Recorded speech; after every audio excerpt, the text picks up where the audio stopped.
Welcome back. చీకటి పడిందంటే ఆ ఊరి జనం వణికిపోతున్నారు. రాత్రి 8 దాటిందంటే ఏం జరిగినా ఇంట్లో నుంచి అడుగు బయట పెట్టరు.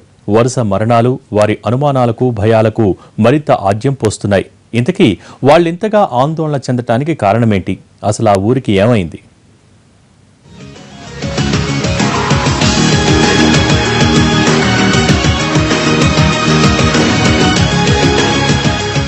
ఇది మహబూబ్ నగర్ జిల్లా మాగనూరు మండలం కుంసి గ్రామం. ఇక్కడ రాత్రైందంటే ఊరివాసులకు గుండె తడే, వెన్నులో వణికే.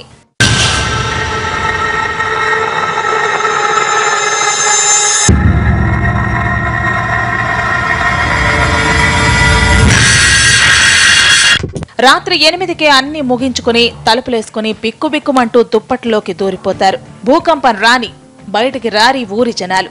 తెల్లారితే కానీ వీరింటి తలుపులు తెరుచుకోవు. ఈ భయానికి చిన్న పెద్ద తేడా లేదు. పగలంతా స్వేచ్ఛగా తిరిగిన వీరంతా రాత్రైతే చాలు ఆటోమేటిక్ గా వీళ్ల ఒంట్లోకి భయం వచ్చేస్తుంది.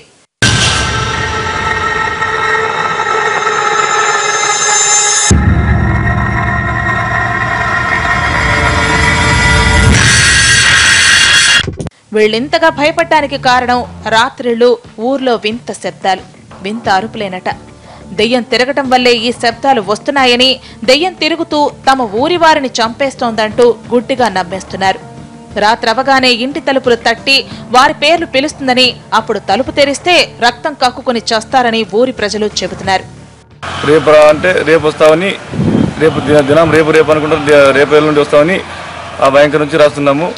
అయినా రాత్రి 7, 7:30, 8 నుంచి 2, 3, 4 గంటల వరకు అదే బ్యాంక్ నుంచే ఇంట్లో ఉంటున్నాము. బయటికి రాకుండా ఉన్నట్ల పరిస్థితి అయింది. మండలంలోని 4 ఊర్లలో ఈ ప్రచారం ముమ్మరంగా సాగుతోంది. దీంతో మండలవాసులు భయంతో బిక్కుబిక్కుమంటున్నారు. ఇంటి గోడలపై ఓ స్త్రీ రేపురా అని రాసుకుంటున్నారు.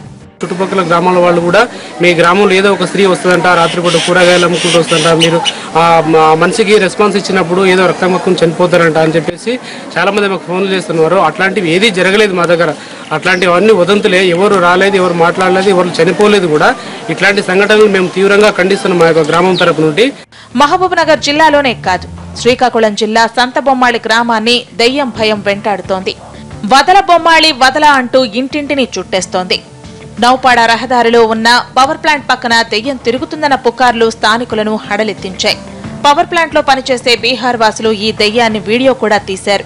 ఇది సోషల్ నెట్వర్కింగ్ సైట్ల ద్వారా మొబైల్ ఫోన్లలో విపరీతంగా షేర్ అయిపోతోంది. రైల్వే గేట్ వరకు